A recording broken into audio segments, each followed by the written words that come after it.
Hey, my friends, we will be right back to the show. But I have a question for you. Are you struggling with the impact of childhood trauma? Well, know that you're not alone. I'm here to let you know that I'm starting a brand new weekly coaching group that includes a year of life coaching, accountability, support, habit and goal setting, and more. I'm starting a waitlist for the group right now, and I'm only taking a handful of people.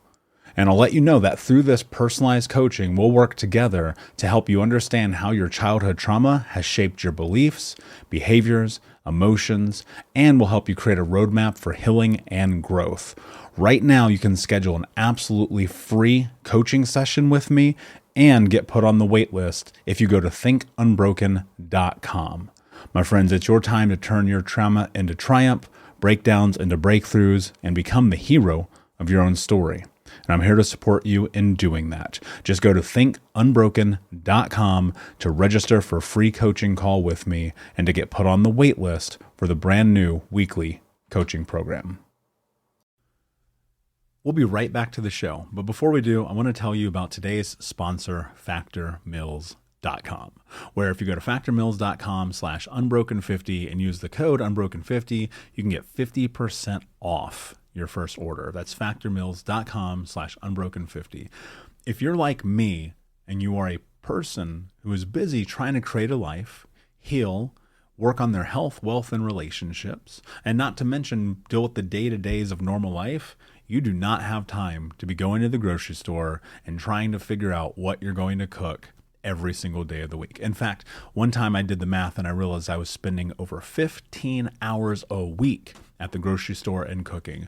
When I added Factor, I got to use that time for myself, for my family, for my friends, for my community, and for my business. And so if you're in the place where you need some more support in the kitchen, head to factormeals.com/unbroken50 and use the code unbroken50 to get 50% off. Hey, my friends, we will be right back to the show. But I have a question for you. Are you struggling with the impact of childhood trauma? Well, know that you're not alone. I'm here to let you know that I'm starting a brand new weekly coaching group that includes a year of life coaching, accountability, support, habit and goal setting, and more. I'm starting a waitlist for the group right now, and I'm only taking a handful of people.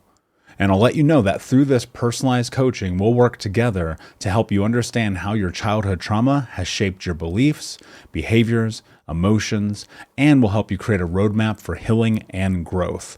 Right now, you can schedule an absolutely free coaching session with me and get put on the wait list if you go to thinkunbroken.com.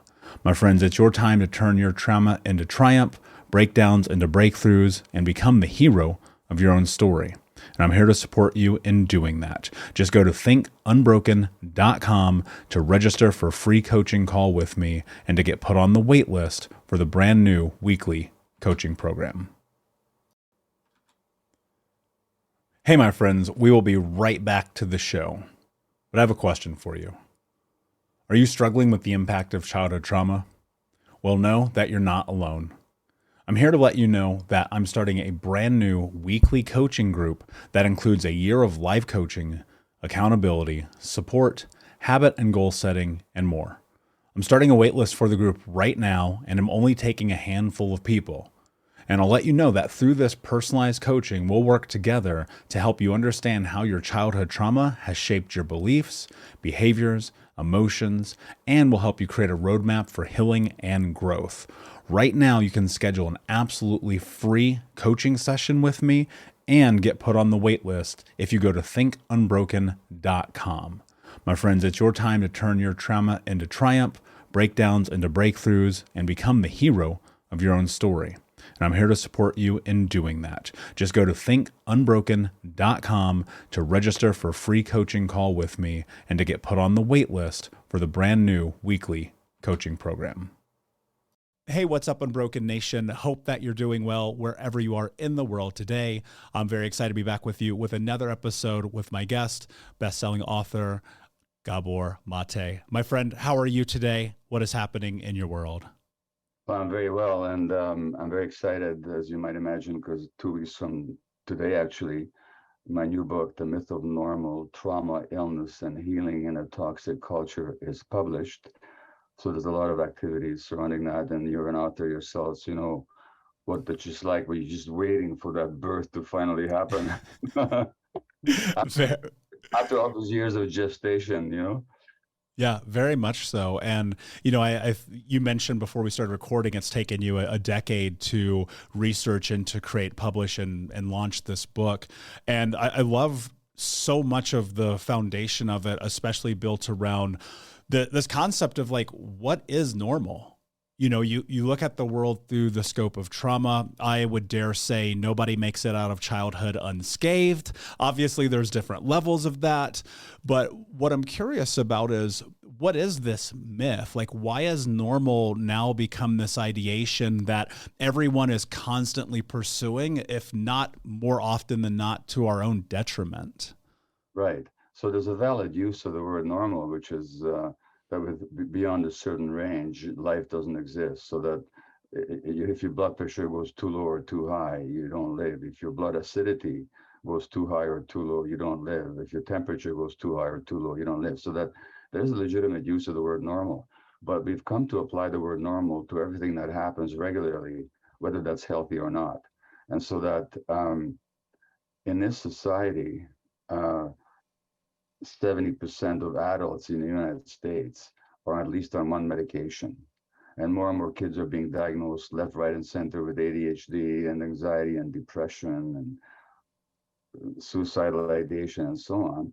And the belief is that there are these people that are abnormal with these diagnoses, then there's the rest of us that are normal. And what I'm actually saying is that these manifestations of physical and mental illness are actually normal responses to what is an abnormal society. And when I mean by abnormal society, from the point of view of human evolution and human nature, this is no longer a society that meets genuine human needs. So that pathology, or what we call pathology, is actually a normal response to abnormal circumstances, which include how you raise children, the inequalities, the racism, the stress that some people, these are usual, but from the point of view of human needs, they're not normal. We'll be right back to today's show, but first I need to ask you a question. Are you feeling stuck? Are you feeling like you don't have the support to go to the next level in your healing journey? Are you feeling like you wish you had a little bit more support from not only myself, but the Unbroken Nation? Well, my friend, I want to invite you to come and join our live weekly coaching sessions in Think Unbroken. All you have to do is go to Keys, Keys, keys.thinkunbroken.com to sign up and join us today with 100% money back, no questions asked, guaranteed, and no contract or commitment. Every week for the next year, you can come and be a part of our live coaching sessions each Monday as we dive deep into not only answering your questions, but questions from the Unbroken Nation, and help you take all of the information that you learn in the podcast, in the courses, and other areas of this journey, bring them into your life and use it in a way that is practical, life-changing, and transformative. So my friend, join us at keys.thinkunbroken.com, and we will see you this Monday.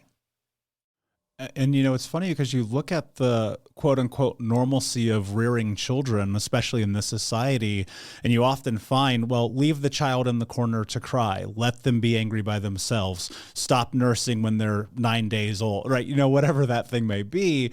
And you look at that creating really the framework and the baseline of traumatic experiences. And part of, and this is just my own research and due diligence, I look at the way that I was raised and the way that I grew up having an ACE score of 10. My normal is trauma. And I look at the fact that what you just mentioned statistically, 70% of people in the United States are in some kind of pharmaceutical. That would have to lead you to believe that maybe the normalcy of Western societies, United States particularly, is that of toxicity.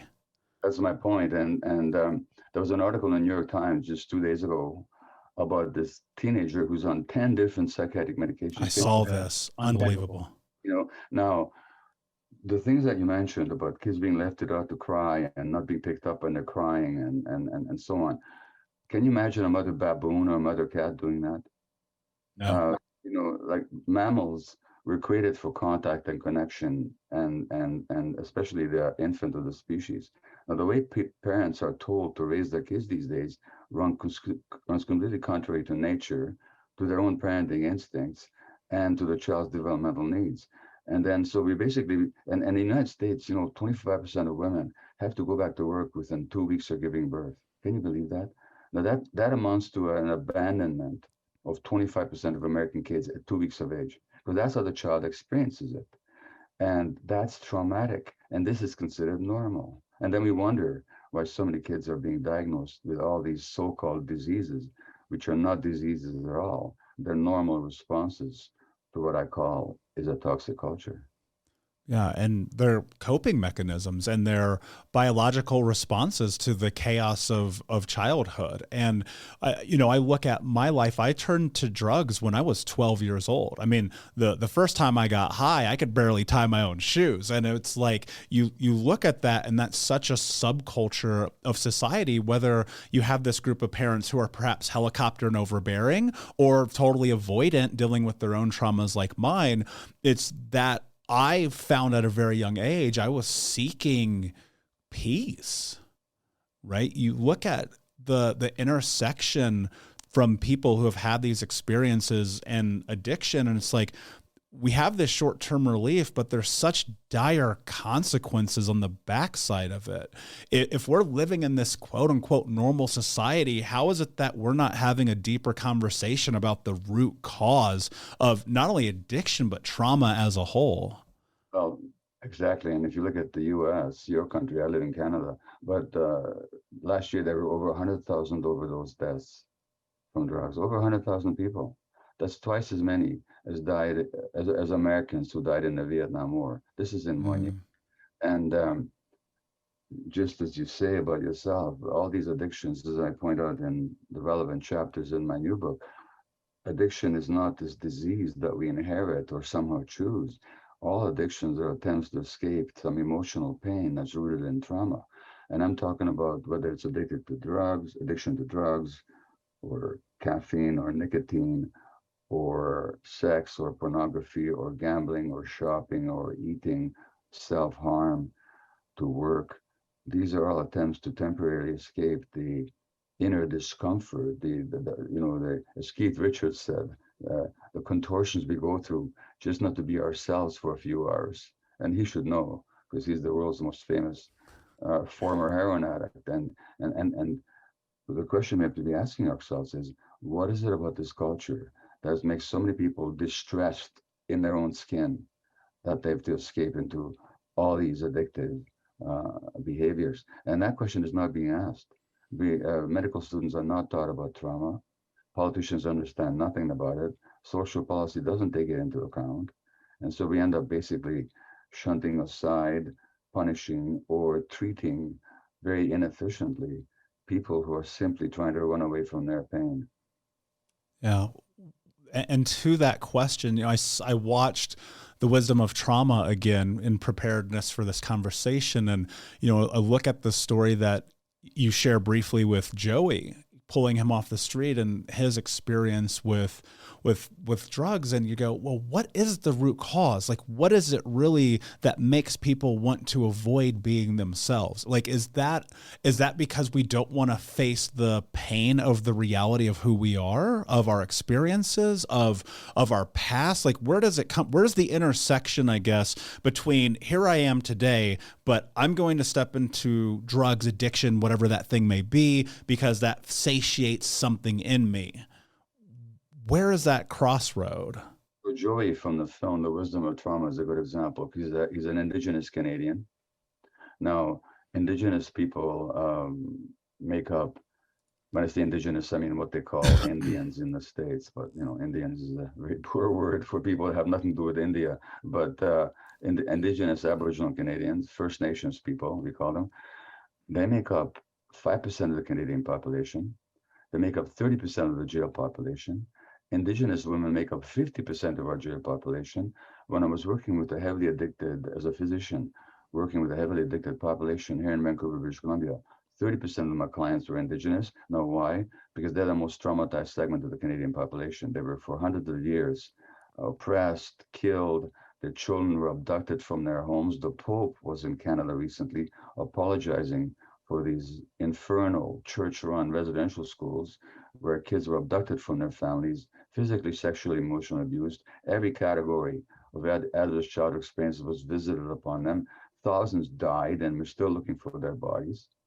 Any wonder that that population is most heavily addicted in Canada, because addictions, it's not, well, first of all, they're not wanting to be ourselves. Here's the thing, like no infant doesn't want to be themselves. Infants are themselves. That's the only way they know how to be. But when they start suffering, then unless there's somebody to help hold them in that suffering and to help them relieve that suffering, it becomes too uncomfortable to be connected to your emotions and even to your body. So the disconnect, as you suggested earlier, is an adaptation. You adapt to the painful circumstances of your life by disconnecting from your body and even from your emotions, which makes life then very, very difficult. And when the pain gets too much, then you need to when the pain breaks through, as they did for you at age 12. And by the way, when you told me, Michael, that at age 12 you started using drugs, I could have predicted two things without knowing anything about it. One is that you were deeply traumatized in your family of origin. And number two, you had lost nurturing contact with your parents and you were very much ensconced in the peer group. And you took your sense of belonging and direction from your peers rather than from nurturing adults. But those are adaptive responses. And then you do the drug, whatever drug you did, and maybe you'll tell us what exactly you felt. But most people tell me the first time they do heroin or something like that, they feel normal for the first time in their lives. Yeah, I mean, you're spot on. And I look at so much of now the understanding of the journey that I've been on as causation and correlation. My mother was a drug addict and alcoholic. She was in and out of rehabs and avoidant. Stepfather, incredibly abusive, put me in the hospital multiple times. I'm biracial. My grandmother is an old racist white lady from a town you've never heard of. So the first time I did drugs, it was both. It was I get the sense of normality for once, and B, it was with my peers. Because guess what? They're having the same social, economical experience that I'm having as well. Exactly. And so that's the trajectory. So it's not like you made a conscious choice to be an addict. Nobody ever does. You just found some refuge in the peer group, and then you found some relief in the drug. And that's perfectly natural human drive, just to find connection and contact and to find relief from the pain. So my mantra under addiction is not why the addiction, but why the pain. And so it's not about a choice, and it's not about this inherited disease. It's about the distress of life. You know what's really fascinating about that? In childhood, even though I was doing drugs and drinking, got expelled from school, the whole nine, I would always point fingers at my mother and I would say, you're an addict, you're making a decision to do this. And here I am literally going through the same thing. Why is that so much the nomenclature of this conversation? Because society is completely uninformed about trauma. So the average medical student doesn't get a single lecture on trauma in all their years of training. I mean, it's hard to believe, but that's how it is. Despite the fact that trauma has been shown to be at the heart of most mental health conditions, certainly addiction, a lot of physical illnesses as well. Uh, because we have this, in this individualistic society, we have this belief about free choice, but we don't understand that the choices people make are very often driven by unconscious dynamics. So that when somebody does a drug and for the first time they feel some inner peace, they didn't choose not to be at peace. Their lack of inner peace and their turmoil was caused by their life circumstances. So that, and there's nothing again more natural than to want to escape from all that. So there's no choice involved, and in any kind of conscious sense. And you also, I think you mentioned brain development earlier, and the other point we don't realize is that the human brain develops in interaction with the environment.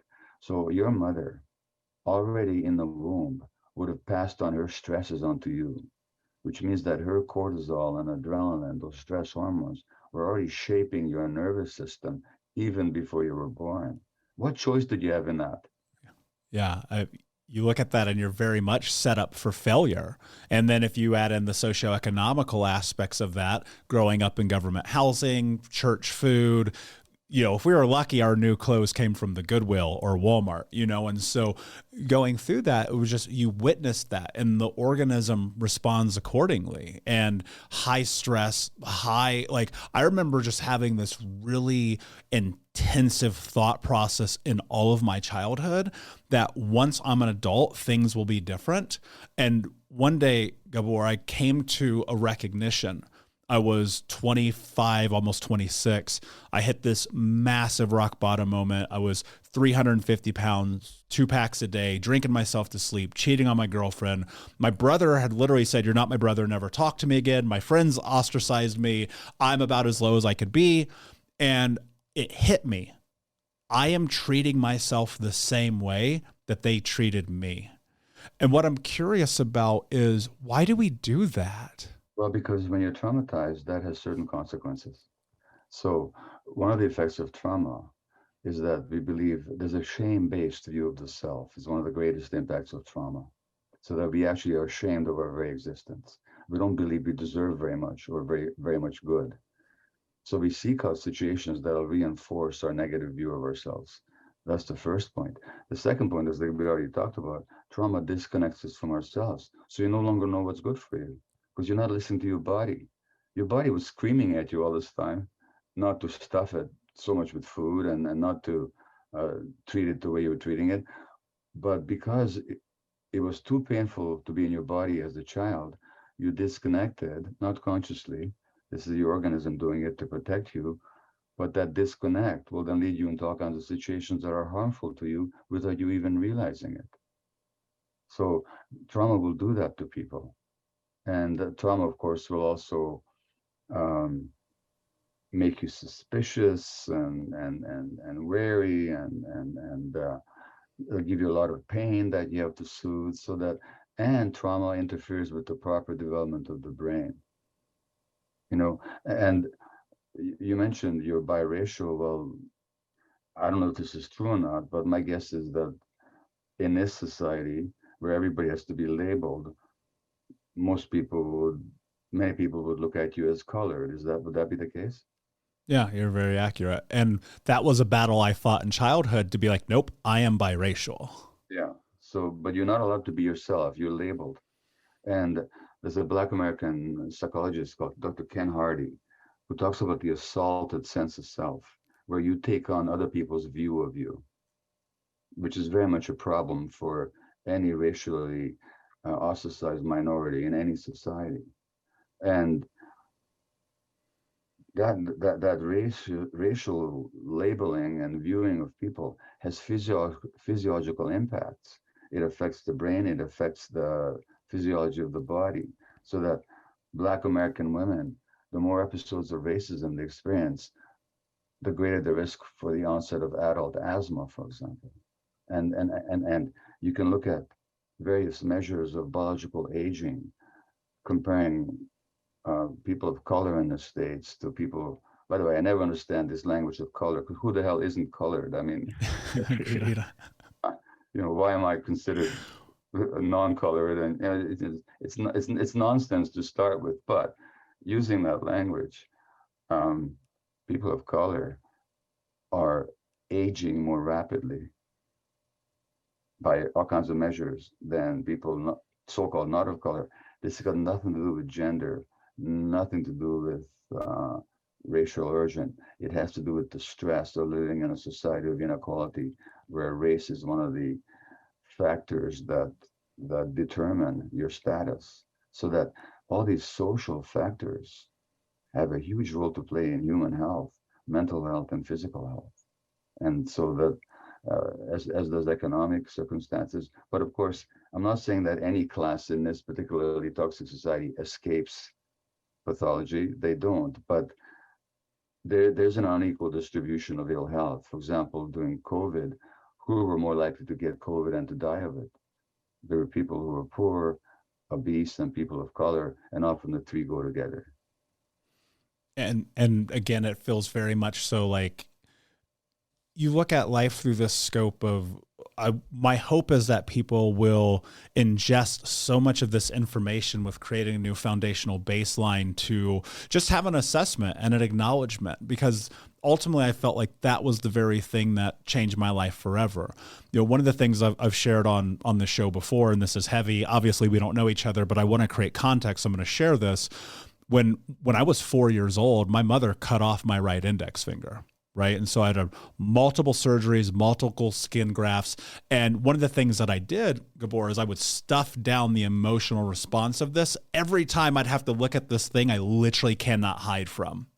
And it came to a realization that actually, and this is my definition, trauma isn't the pain and the cuts and the scars and the burns. That's not what I think about. It's like, it was the theft of identity. And realizing that the very thing that healed me was the willingness to say, no, this is who I am, whether you like me or not. How much does the role of identity play in the healing process for people? Well, first of all, I completely agree with you. Our first chapter in the book is on what trauma is. And what I point out is trauma is not what happens to you. Trauma is what happens inside you as a result of what happens to you, including and especially the beliefs that you develop about yourself. And me, with my particular trauma as an infant, I developed a belief that I wasn't lovable. And that, for a long time, determined how I behaved in the world, with all kinds of negative consequences, for myself and for people close to me. Now, when it comes to identity, here's the thing. Identity can be authentic or identity can be false. Go into that. So human beings have a need to be themselves. And that means being in touch with their feelings. For example, you say you stuffed on your emotions around this assault on your body by your mother.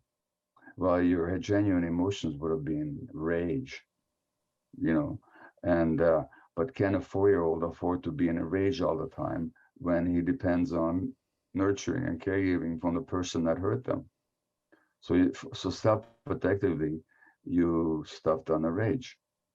But that means you're stuffing down an authentic part of yourself, because our brains are wired for anger. Anger is a healthy response to a boundary invasion. So we lose a part of ourselves. So now you have an identity that's no longer authentic. And your decision at some point in your life was, what I hear you relate about your story, is you decided, I have to become who I truly am, not the persona that I identified with, not the behaviors that I took on, not the emotions that I no longer feel, but I had to figure out who am I really, and fully get in touch with your authentic self. So in this society, a lot of people carry an inauthentic identity because that's their way of being accepted, of being liked, of being respected, of being valued. And they're afraid that if I was truly myself, if they really knew who I was, all that would be lost to me. So there's a real battle in the society between the reason authenticity is important, by the way, think of our evolution out in nature, which is where we lived for millions and hundreds of thousands of years. How long do you survive in nature if you're not in touch with your gut feelings? Yeah, about 5 seconds. So we're not talking about some luxury here. We're talking about a survival need. But in this society, a lot of people, for all kinds of reasons, get divorced from who they are. Trauma is a big factor in that. And now they don't even know who they are. And that has all kinds of consequences, both for mental and physical health. So the reclaiming of our authentic identity is a major task in this culture. Yes, especially now, probably more so. I mean, I haven't been alive for history, but I'd probably say more so than any time in history. Access of information, lack of wisdom, looking at the fact that there is just so much posturing everywhere you go. Would it be fair to say that, well, actually, let me re-ask the question. I'm going to ask it in a different way. How can people be more authentic in a society that actually punishes you for doing so? Yeah, well, that's a huge question. A friend of mine is Peter Levine, and Peter is a is a psychologist and is one of the foremost trauma healers in the world. And I was talking to him, and I'm quoting him from the book here.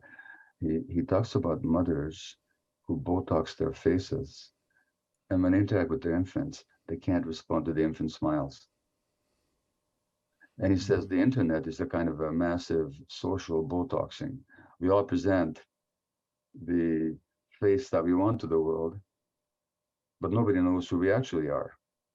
And in fact, we're afraid that if they find out, we wouldn't be accepted so much, as I said earlier. So basically, this society is Botoxes everybody, or at least wants to.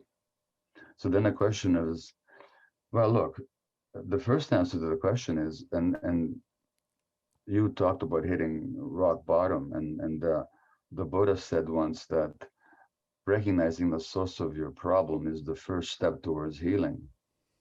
And the first thing we have to recognize to be authentic is to recognize how inauthentic we are.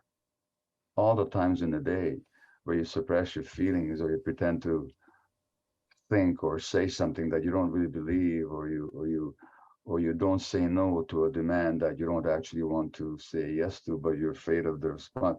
You have to notice, and I talk about this a lot in the book. But the first thing to become authentic, don't say I'm going to be authentic like some kind of a willful self-improvement project. Instead, notice how you're not being authentic, and ask yourself, what is the belief behind my not being authentic? Can I go deeper to this with you? This was singularly my greatest struggle in healing, because the one thing that I learned at such a young age was that my brain was telling me, never, ever, ever be you. That is the most dangerous thing that you can do. And so all I did was placate. All I did was chameleon. Anything it took, because not understanding subconsciously, it was a survival response. Learning to become myself, it was arguably the most difficult thing, because it was always shrouded in the fear of the unknown. One of the things that I see with my clients all the time is they say, I thrive in chaos. And Gabor, my response to that is like, why would you want to do that, right? Why would you not want to thrive in peace and love, joy, authenticity, self-love, compassion, hope? And so what I'm curious about, if you grow up in this massively traumatic state, or maybe it's not even massive, maybe you just had some of these things that shifted your identity. But if you're dissociated, if you're hypervigilant, if you can't tell which way is up, how in the world do you know if you're being inauthentic? Hey, what's up, Unbroken Nation? We'll be right back to today's episode, but I want to take a moment and invite you to Think Unbroken Conference.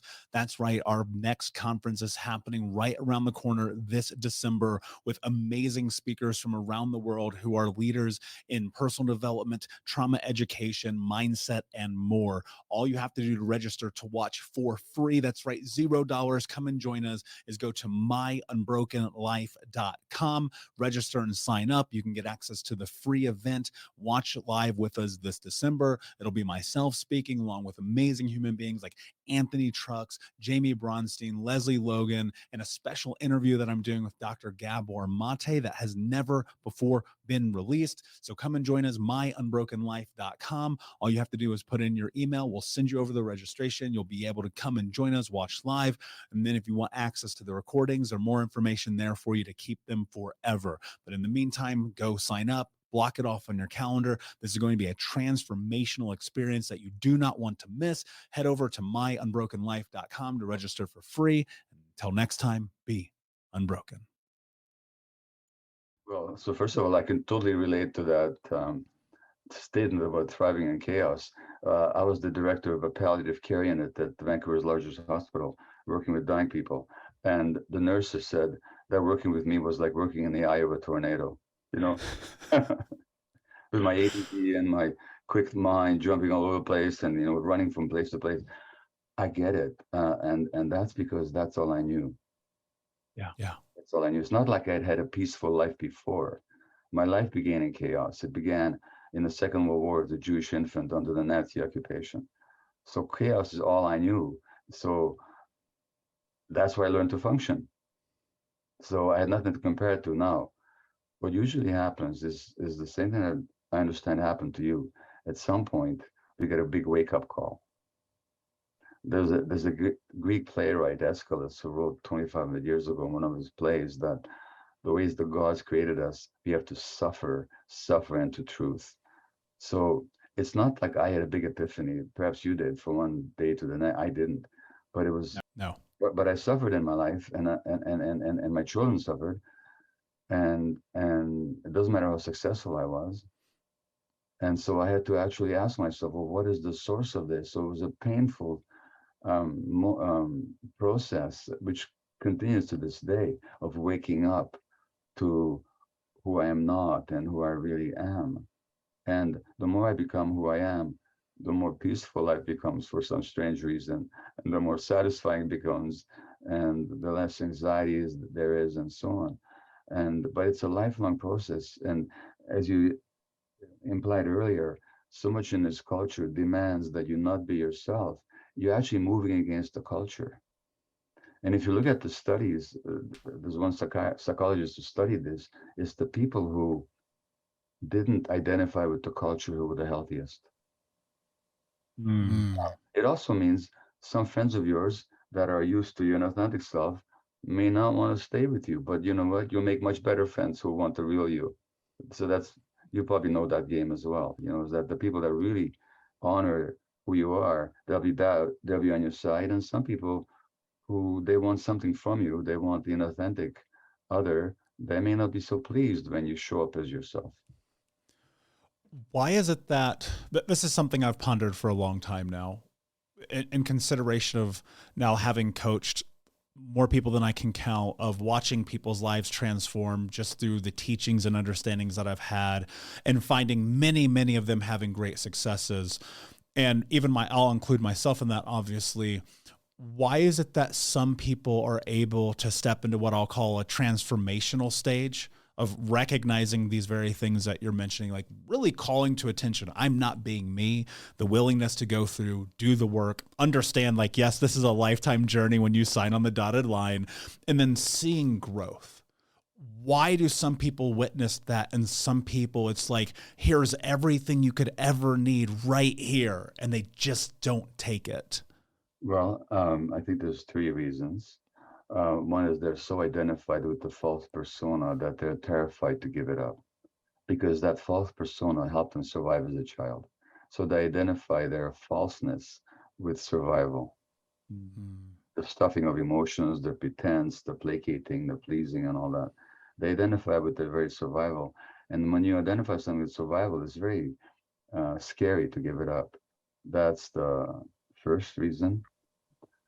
The second reason is that we've already talked about it. Sometimes you have to suffer into truth, and maybe they just need to suffer some more before they wake. Before they want to wake up. And thirdly, and this is crucial, maybe they haven't realized that there's help available. That they don't know how to reach out for help. And I think help from another human being is crucial in this transformation. Very few of this. The reason, if people could do this on their own, you and I would be out of a job, Yeah. But the fact is that it's very difficult, as both you and I know, to do this on your own. We're social creatures. We're wired for connection and contact and communion with others. And we were hurt in relationship. We're going to heal in relationship. And so some people just haven't found that healing relationship. And unfortunately, the so-called mental health system and the medical system and the social system is just not designed to give people what they need. I'd like to go into some specifics here. I have been fond of the word suffering for quite a while now, recognizing at its definition, it's to be in discomfort. And I think all healing comes through discomfort, or i.e. suffering. What type of things do people need to be stepping into to suffer in a way that creates growth? Well, nobody chooses suffering. Nobody in their mind chooses suffering. Well, actually, that's not true. Some people, once they're on the path to truth, will accept suffering as an alternative to falsehood. So that's true. But most of us don't. That's a very high conscious level of choosing of suffering. That I'm going to feel all the pain that's in me because I want to transform. But that's a high level of commitment to truth. So for most of us, It's not that we choose to suffer, it's that we do. So some people, it takes an autoimmune disease or a malignancy or an addiction or a mental health crisis or a painful relationship breakup uh, to say, oh, well, maybe there's something in me that has helped to create these crises. And maybe if I can learn about how I did that, not unwittingly, but inexorably, maybe I can have a different kind of life. So that suffering, we don't choose it, but the real question is when the suffering shows up, what do we choose? Simply just to run away from it and to get rid of it like a pest, or to actually naturally want to heal it, but at the same time learn from it. And I've had people, this is strange to say, and I don't recommend it to anybody, but I've had people, even with terminal illness, say, Doc, this illness is the best thing that ever happened to me because it woke me up to who I really was. And I get to be myself, at least for a little while, which is more precious than anything I've ever done in my whole life. Now, again, I don't recommend that kind of learning. I'm just telling you that even people at that extreme situation sometimes will recognize the value of their suffering. So what I'm saying to people is don't wait for the suffering. Noticing now where you're not being inauthentic. Notice every day where you're not being inauthentic and ask yourself why. Or if you do suffer, don't just see it as a problem to get rid of. Ask them deep questions about how you might have unwittingly, based on childhood traumatic patterns, ended up in that situation. And is there a place in this for a parallel or maybe even a dichotomy, probably a better way to ask this, for both while going through the suffering and acknowledgement of inauthenticity to both be patient, graceful, kind, and compassionate with yourself while also pushing yourself forward anyway? Well, if you're not kind and patient and compassionate with yourself, you're just not going to heal. And so one of the chapters in the new book, Myth and Normal, have to do with self-compassion, how important it is. And one of the things that trauma does to us is we lose compassion for ourselves. You know, one of the most saddest emails I ever got was a man from Seattle who read my book on addiction in the realm of hungry ghosts, and in which I point out that childhood trauma is the basis of addiction. And he writes, "This is a very interesting book, but I can't blame my mother. It's my own fault that I'm a shit." You know, Mm-hmm. now total lack of self-compassion. First of all, I never said to blame his mother. His mother, like your mother, actually did their best. Their best was limited by the trauma that they had experienced. Uh, so I never blamed the mom. But this self-loathing that it's my fault that I became a shit, well, that's lack of compassion. He's never going to heal as long as he has that attitude. What you said though about pushing yourself, I would reframe that because just do an experiment with me, okay? Lift your both hands and put your left hand against the left, the right, and then push with your right hand against the left.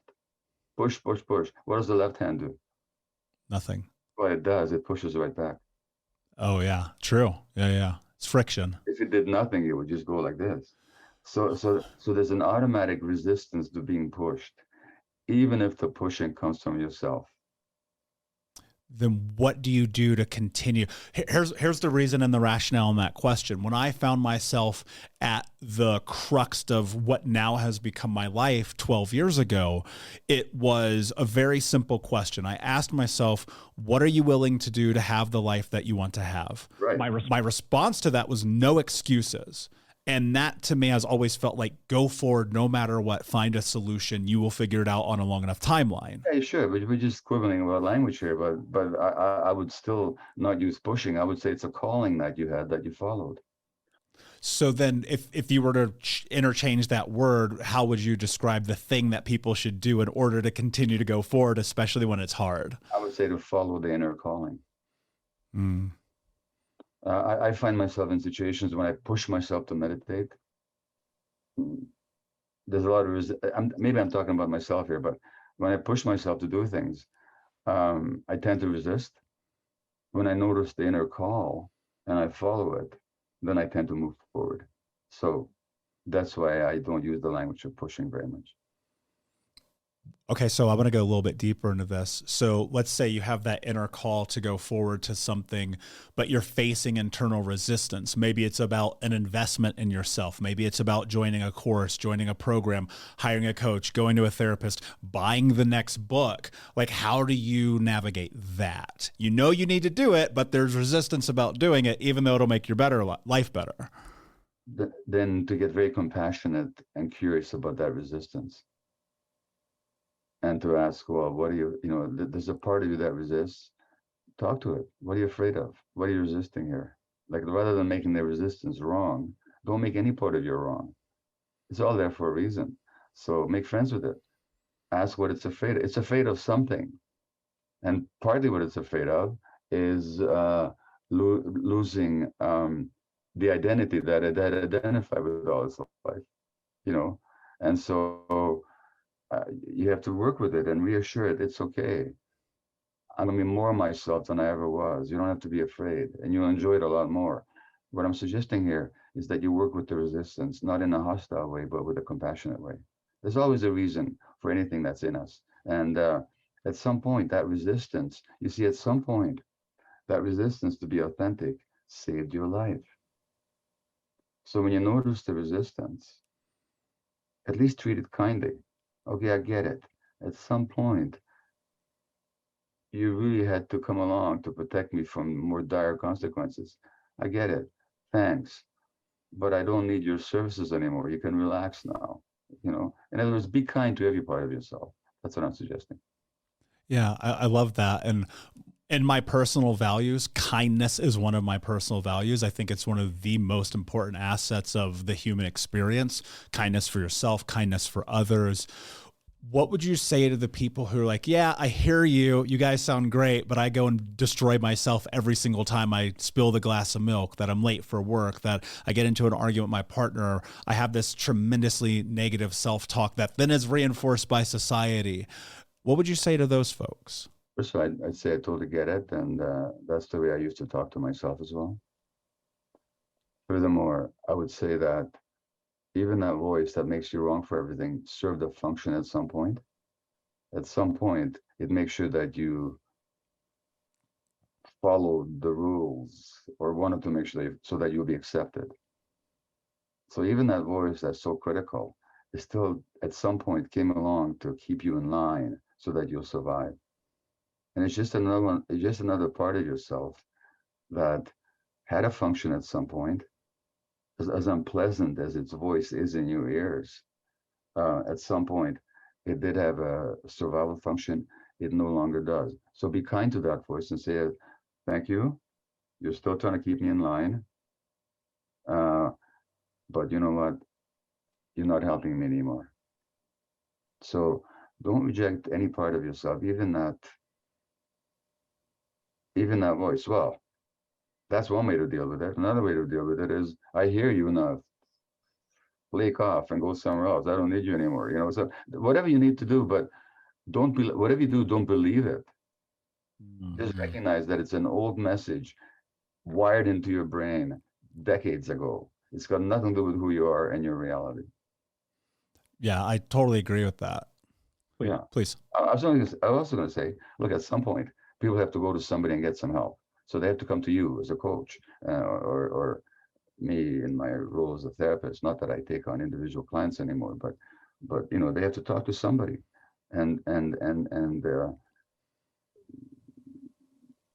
I'm sure that much of what you offer people is not just the content of the advice or the coaching that you might deliver, but also the quality of relationship, where they feel accepted with all their dysfunctions, with all their negative voices, with all their harmful behaviors, but they feel accepted as a human being. So at some point, I say to people, get into some kind of a healing relationship with somebody. Do you think, I think so many people are terrified of that. I mean, I was as well. At 7 years old, I went to therapy for the first time after being molested, and the therapist told my mom everything that I said. So I immediately learned not to trust them. It took me a long time to get to the place of finding the right person. And what I discovered was the person that was able to best assist me had actually had a similar background. Do you think that actually matters?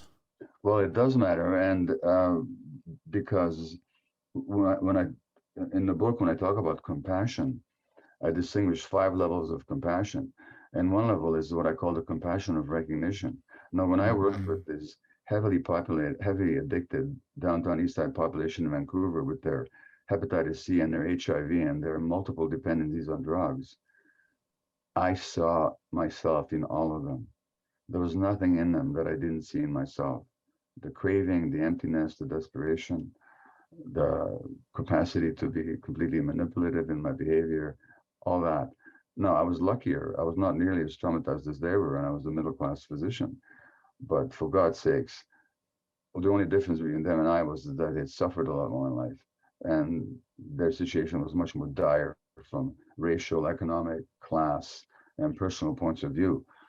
But there was no separation between me and them in terms of recognizing. So when you can go to somebody who sees themselves in you and you in themselves, that itself is so healing. Yeah.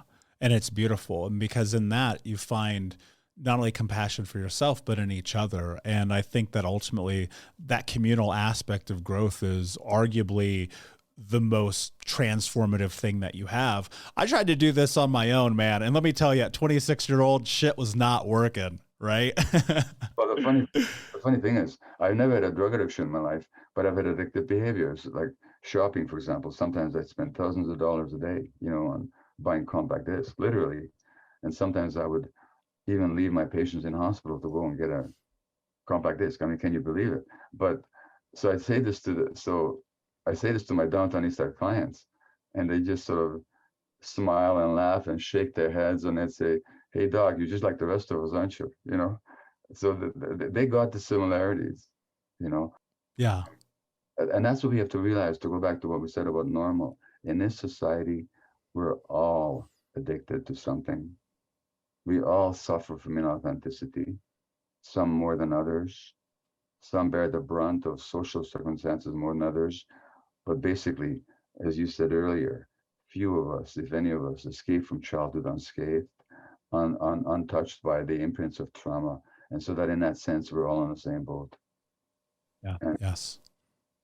And I don't know about you, but I'd be rather rowing with other people than rowing by myself. you know what the funny thing is? When we say we're all on the same boat, the fact is there's only one boat. We might not It's want very true. we may want to realize it, and some people really want to make themselves superior. They want to think they're sailing in a yacht, not like the rest of us peons, but they don't know it. And they do a lot of damage, by the way, by their drive to make themselves bigger and more powerful and richer and so on. I mean, they do most damage in the world. Those people who buy into that false dream of the individual self that succeeds at the expense of everybody else. They're the ones who are destroying the earth. Yeah, it's a dangerous place to navigate. My friend, this has been an absolute amazing conversation. Thank you for being here and your time. Before I ask you my last question, please tell everyone where they can learn more about you and the new book. Well, if I may show you the new book, I've just got a copy of it. It's called The Myth of Normal Again, Trauma, Illness, and Healing in a Toxic Culture. It publishes on September the 13th. It should be available everywhere. My own work is at my website, drgabormate.com.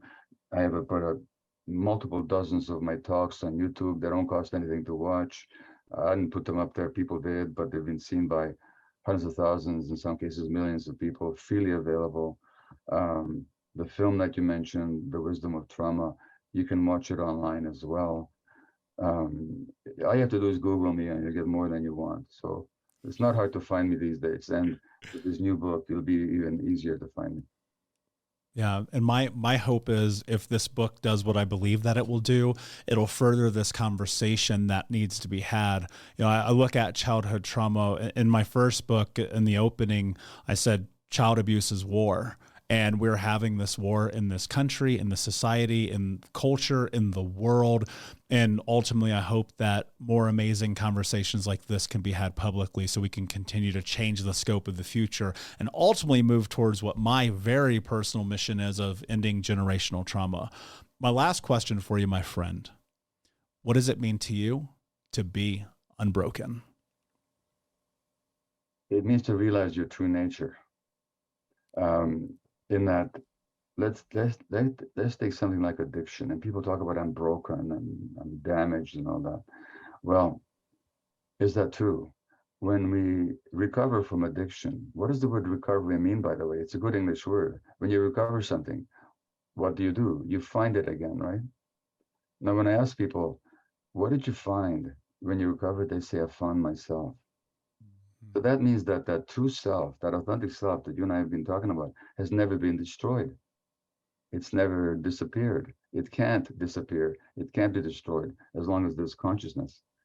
So to be unbroken is to find your true self that's never been broken, never been destroyed, never been damaged. You just lost sight of it as a result of what happened to you. But it's here. And it's waiting for you, and it's speaking to you. As a matter of fact, if it wasn't speaking to you and waiting for you, you wouldn't be watching this show even. So the very fact that you're watching this podcast means that that true self is there waiting for you to connect with.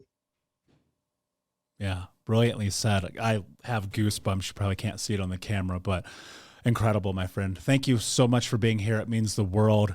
Unbroken Nation, thank you for listening. Please like, subscribe, comment, share, tell a friend. And until next time, my friends, be unbroken. I'll see ya. Hey, Unbroken Nation, we'll be right back to the show, but I wanted to let you know that you can grab a copy of my first book, Think Unbroken, Understanding and Overcoming Childhood Trauma, for free. If you go to book.thinkunbroken.com, you can download the PDF ebook version of the book and get everything that I know about the baseline of healing trauma for free, downloaded to your email right now. Just go to book.thinkunbroken.com to download your copy of Think Unbroken, Understanding and Overcoming Childhood Trauma for a PDF for your phone. Again, that is book.thinkunbroken.com. Thank you so much for listening to Think Unbroken. Please share this episode with someone who could use it and help us move forward in our mission of ending generational trauma in our lifetime.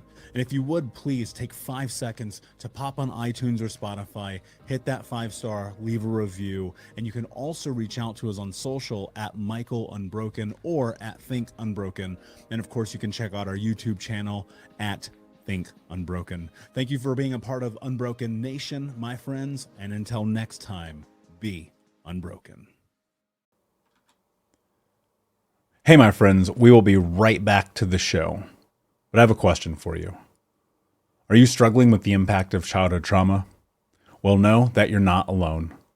I'm here to let you know that I'm starting a brand new weekly coaching group that includes a year of live coaching, accountability, support, habit and goal setting, and more. I'm starting a waitlist for the group right now, and I'm only taking a handful of people. And I'll let you know that through this personalized coaching, we'll work together to help you understand how your childhood trauma has shaped your beliefs, behaviors, emotions, and will help you create a roadmap for healing and growth. Right now, you can schedule an absolutely free coaching session with me and get put on the wait list if you go to thinkunbroken.com. My friends, it's your time to turn your trauma into triumph, breakdowns into breakthroughs, and become the hero of your own story. And I'm here to support you in doing that. Just go to thinkunbroken.com to register for a free coaching call with me and to get put on the wait list for the brand new weekly coaching program.